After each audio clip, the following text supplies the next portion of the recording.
Hai, Assalamualaikum dan selamat sejahtera. Baiklah, kali ini cikgu akan teruskan dengan penyediaan ledger daripada buku tunai. Okey, jom kita terus lihat pada contoh soalan. Baiklah, di sini saya tunjukkan ini adalah contoh soalan lah. Katalah diberikan buku tunai siap-siap seperti ini. Jadi macam mana kita nak pindahkan ke dalam ledger. Okey, pelajar kena ingat satu, bila kita nak pindahkan buku tunai dan kita akan buat ke ledger, dia mesti terbalik.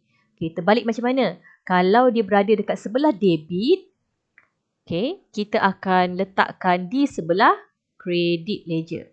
Kalaulah dia berada di sebelah kredit, maka kita akan letakkan di sebelah debit ledger. So dia terbalik dia akan bersifat terbalik. So untuk kali ini kita akan fokus apa yang ada di dalam butiran ini. Okey, so kalau kita lihat yang pertama ni, di sebelah debit kita ada 1, 2, 3, 4. Di sebelah kredit kita ada 1, 2, 3, 4, 5. So ada 5. Walau bagaimanapun bukan semua item ataupun bukan semua butiran yang ada di dalam ini kita perlu masukkan ke dalam ledger. Okey, bagi baki kita tak perlu buat ledger. Jadi janganlah sediakan ledger untuk baki BB. Salah. Okey, begitu juga dengan baki HP pun tak perlu buat. So kita akan terus masukkan ke dalam kita punya ledger. So di sebelah debit kita ada jualan. So 1, commission 2. Jualan dah ada, jadi kita tak perlu buka yang baru. So kita akan sambung saja dengan jualan yang sedia ada. Yang ketiga kita ada belian. Yang keempat, kita ada perabot. Dan yang kelima, kita ada kadar bayaran. Yang belian sekali lagi ni, kita tak perlu buat akaun baru. Sebab di atas ni dah disediakan belian. Sama juga dengan jualan ni, kita tak perlu sediakan akaun baru. Sebab di atas ni dah ada akaun jualannya. So, kita akan sediakan 1, 2, 3, 4, 5 akaun. So dah ada sini akaun jualan. Next. Yang kedua adalah akaun commission. Yang ketiga, kita ada akaun belian. Next, yang keempat, kita ada akaun perabot. Dan yang kelima, akaun kadar bayaran. Jadi kita dah buat lah 5 akaun ledger ni kita dah sediakan. So kita akan pindahkan ke dalam ledger ni daripada buku tunai satu persatu. Okey, di sini kita lihat di sebelah debit, ruang debit, kita ada jualan, komisen dan jualan. Jadi ketiga-tiga ini akan dimasukkan ke dalam ledger ke sebelah kredit. So kita akan masukkan jualan dahulu. Jualan kita bernilai 100 diskaun diberi dan 320 tunai. So kita akan pindahkan ke sebelah kredit seperti ini. So kita masukkan Julai 9 di sebelah kredit So kalau ini kat debit, so kita akan pindahkan yang debit kan pergi ke kredit. Okay, yang sebelah debit akan bergerak ke kredit. Okay, yang RM100 itu adalah di lorong diskaun diberi. Jadi kita akan tuliskan sebagai diskaun diberi RM100. Okay, kemudian kita ada tunai RM320. Simple je macam ni. Macam mana kita nak susun, kita akan ikut lorong dia. Okay, 100 ni di lorong diskaun diberi. Jadi kita akan letakkan di lorongnya. Barisan tu kita akan tulis diskaun diberi. Manakala 320 ni adalah tunai. So kita akan masukkan seperti ini. Diskaun diberi dan juga tunai. Okay, selesai untuk kita punya tarikh 9 hari bulan. Okay, sekali lagi kita nampak kita ada komisen ni. Pada 29 hari bulan ni kita ada komisen lagi satu. Jadi kita akan masukkan terus di sebelah kredit juga. Dengan tarikh 29 Julai Okay, Julai tak payah tulis sebab atas dah ada. So, kita tulis 29 saja. 325 adalah diskaun diberi sekali lagi. Jadi, kita akan masukkan 325 ni sebagai diskaun diberi.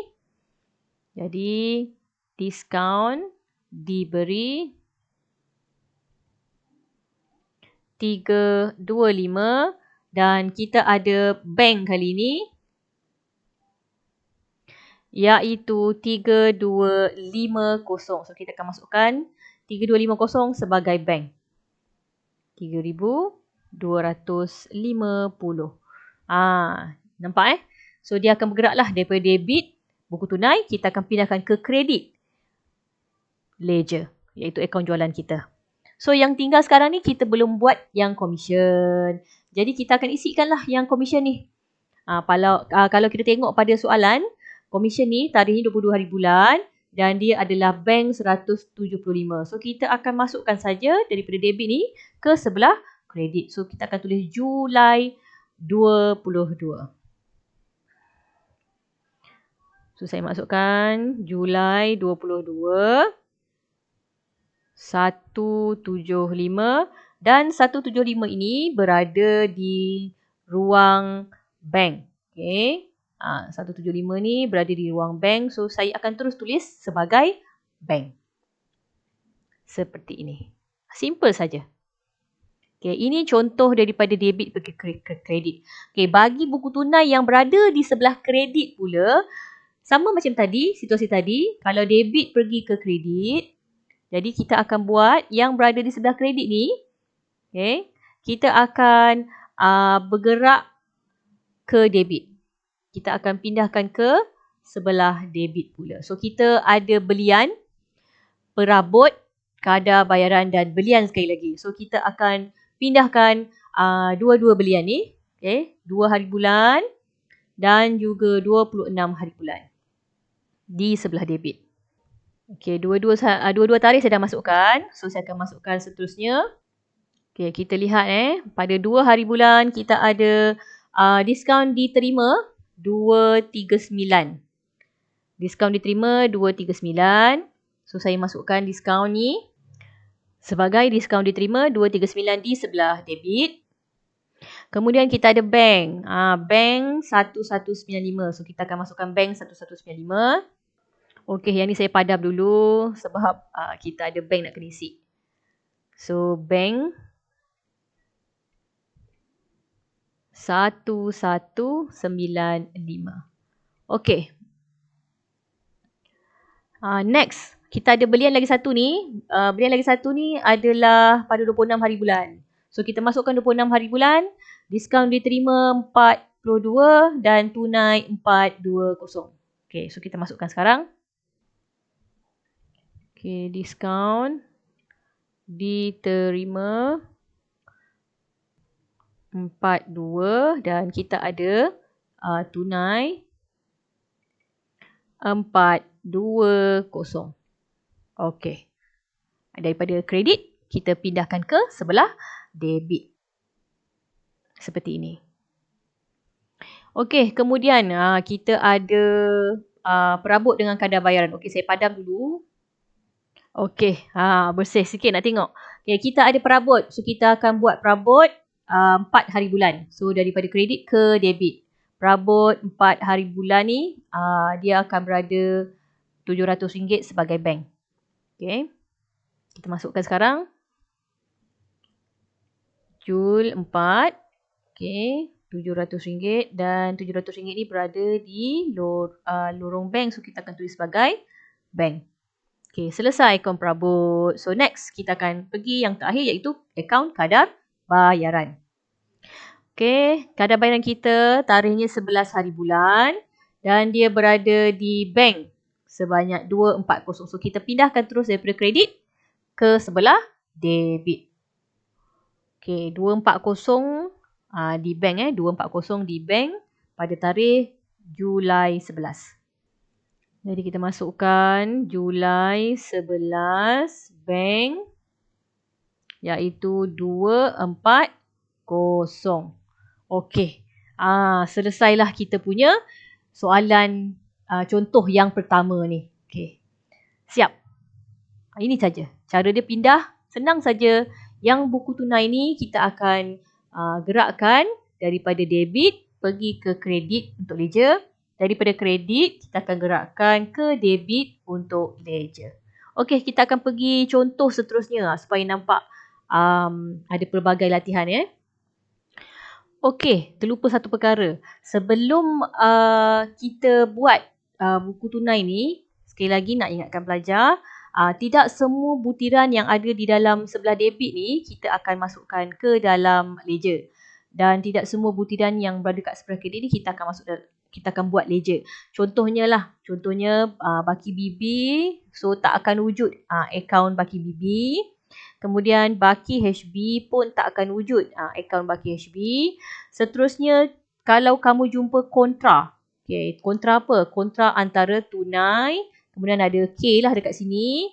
Ataupun kamu jumpa ada bank. Kemudian ada K dekat tepi ni. Okay, selagi kamu jumpalah perkataan tunai ni ataupun bank ni, maksudnya dia adalah kontra. Kalau kontra, sama situasi dengan buku tunai.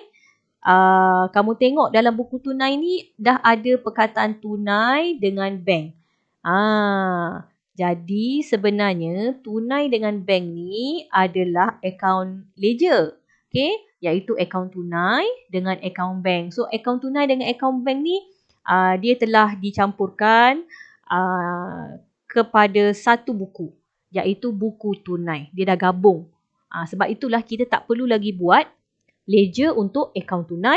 Kita tak perlu lagi buat ledger untuk akaun bank. So tak akan wujud lah kalau buku tunai dah ada kontra.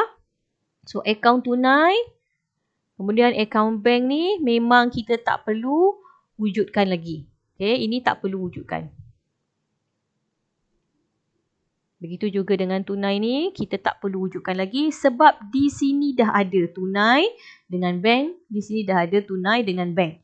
Dah ada dah sebenarnya. Buku tunai ni adalah gabungan daripada ledger, iaitu akaun tunai dengan akaun bank. So kalau kamu jumpalah ada kontra ni, tunai K ataupun bank K, tak kisahlah sebelah debit atau sebelah kredit, selagi kamu jumpa yang kontra ni, maknanya tak perlu buat lagi ledger. Okay, so saya harap pelajar fahamlah yang bahagian ni. Okay, next kita akan pergi soalan latihan yang seterusnya. Okay, ini adalah contoh lain. So, macam saya cakap tadi, kalau kamu jumpa tunai, kamu jumpa bank, di dalam buku tunai ni, ini adalah kontra. So, kalau dia kontra, kita tak perlu buat ledger. Tak perlu wujudkan ledger. Kemudian kalau kita jumpa ada Baki BB, Baki HB dalam ni pun kita tak perlu bina akaun ledger untuknya. So kita akan terus buat yang lain-lain. So di sini kita ada jualan, kita ada Farisha. So kita akan buat jualan dengan Farisha. Kemudian kita ada belian. Kita ada sekali lagi Farisha dekat sini. Jadi kita tak perlu bina Farisha sekali lagi. Kita terus sambung saja ledger yang sedia ada. Ledger Farisha yang sedia ada. Kemudian di sini ada Amishah Collection. So kita akan buat. Kadar bayaran pun kita akan buat. Sewa pun kita akan buat dan gaji pun kita akan buat. So yang saya tanda ni semua kita perlu wujudkan akaun ledgernya satu persatu. Cuma yang tidak bertanda seperti Farisha yang ni sekali lagi ni, bukan kita tak buat, tapi akaunnya kita dah wujudkan di sebelah sini. Jadi kita akan sambung saja akaun yang sama. Kita tak payah buat yang baru. Okey, jom kita buat sama-sama. Kita ada jualan dengan Farisha, so kita akan buka akaun jualan dengan Farisha. Dua-dua ni kita akan letakkan, kalau sini buku tunai ni debit, kita akan letakkan di sebelah kredit. So saya akan tunjukkan dulu akaun jualan. Jadi saya akan buat di sini akaun jualan. Kita tahu tadi dia akan berada di sebelah kredit lah. Sebab tadi asalnya dia dekat debit kan. Kita akan masukkan sebagai Mac 6. Tunai 1,300. Okay, seperti yang ada dalam soalan ni. Okay. So next kita ada Farisha. So kita akan buka akaun ledger untuk Farisha. Tulis saja Farisha. Mac 12. Okay, 1,400 dan dia berada di lorong bank. So, kita akan masukkan sebagai bank. Okay. Selesailah yang bahagian debit untuk pergi ke kredit. So, sekarang ni kita akan pergi yang di sebelah kredit pula.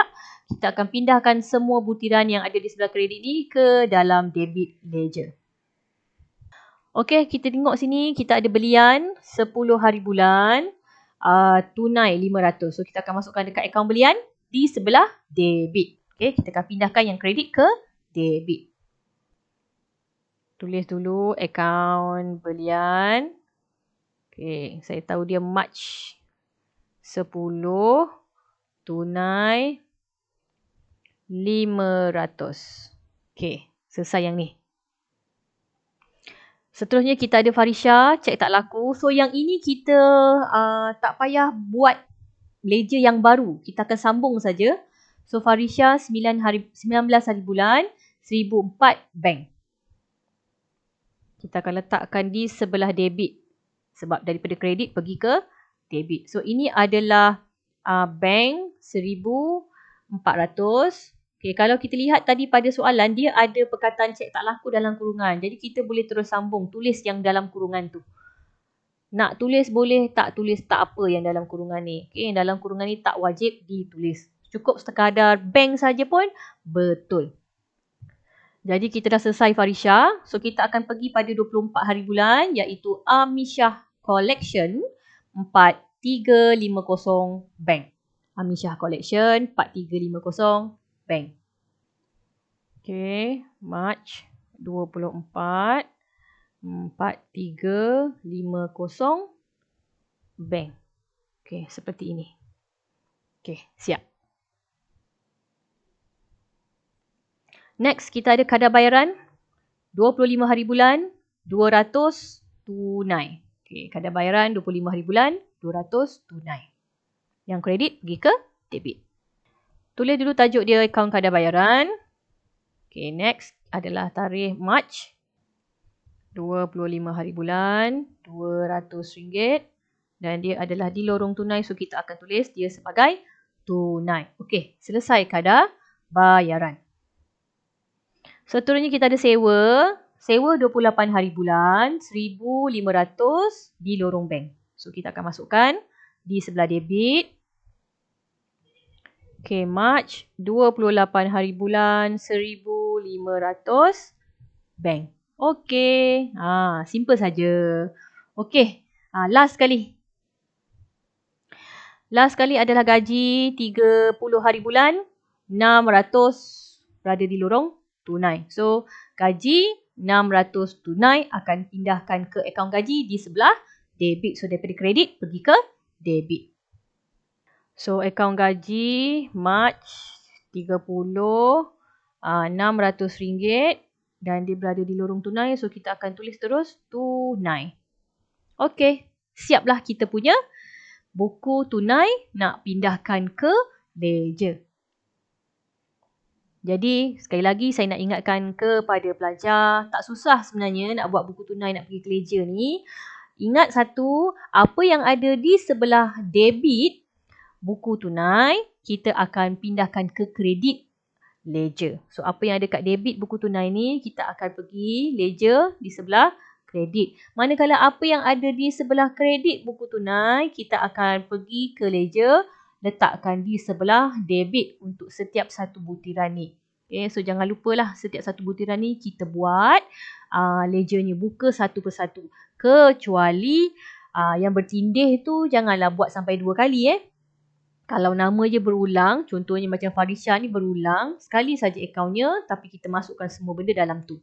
Dan satu lagi, baki bibi, jangan buat akaun ledger baki bibi. Baki HP, jangan buat akaun ledger baki HP. Tunai dengan bank juga tak perlu sebab dia adalah kontra dan dia telah digabungkan dalam akaun tunai dan bank iaitu di dalam buku tunai. Okey, pada video bawah ni saya ada sharekan link, jadi boleh download dan cuba buat sendiri. Dan pada soalan ni sebenarnya ada banyak latihan yang saya sertakan juga. So, selamat mencuba. Bye-bye.